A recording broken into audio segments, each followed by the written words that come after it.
Pozdrav svima, dobrodošli u prvi moj vlog.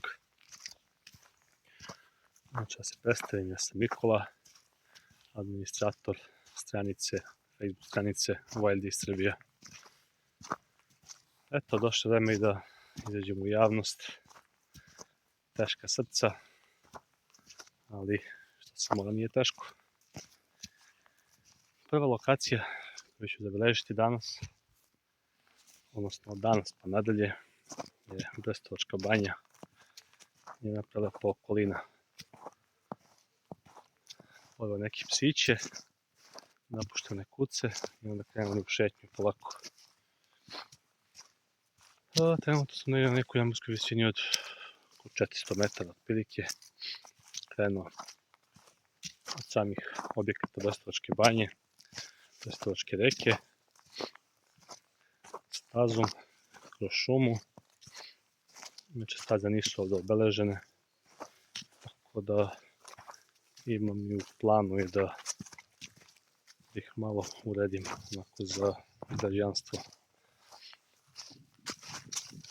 Danas je baš lep dan, temperatura oko 0, nema vetra, tako da je baš lepo za uživanje. Snega oko 5-10 cm, dovoljno za seću. Odavde inače puca jako lep pogled, odavde se baš sad ne vidi baš najbolje, ali malo naviše nekih 100-200 metara visinske se lepo vide. Stol, veliki krš, Beli Jovan, jako lepa panorama. Znači, Brestovačka banja, prva kraljevska banja Srbije, gde su se smenjivale razne neke kneževske porodice, dolazile ovde, uživale. Pre svega Obrenović. Zapravo banja je poznata još iz doba antike Rimljana, onda su kasnije tu prolazili Osmanlije i onda napokon mi. Geolozi koji su detaljnije istražili Brestovačku banju bili su Felix Hoffman, još jedan isto geolog iz Austrije, koji je lekovitost vode poredio sa banjama Austrije. Tako da tog momenta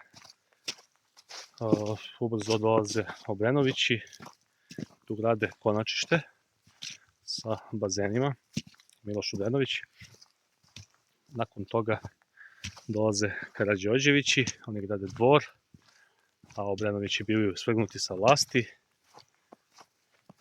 Dakle, 1837. Obrenovići, 1856. Karađorđevići, onda Karađorđevići padaju, ponovo se vraćaju Obrenovići. Tako da su vrlo rado ovde obitavali i uživali, okrepljivali se, lečili se.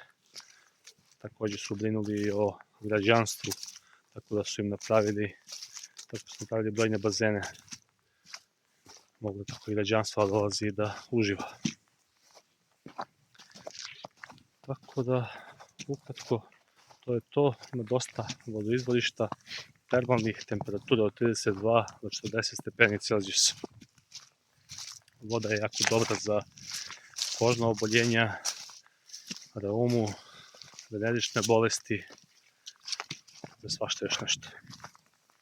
Bogata magnezijumom, radonom, radioaktivnim elementom i još raznim nekim drugim elementima. Da se vidi palovulkanska kupa plovile Tilva Njagra, tako da jako je lepo. Za sada to je bilo to. Veliki pozdrav.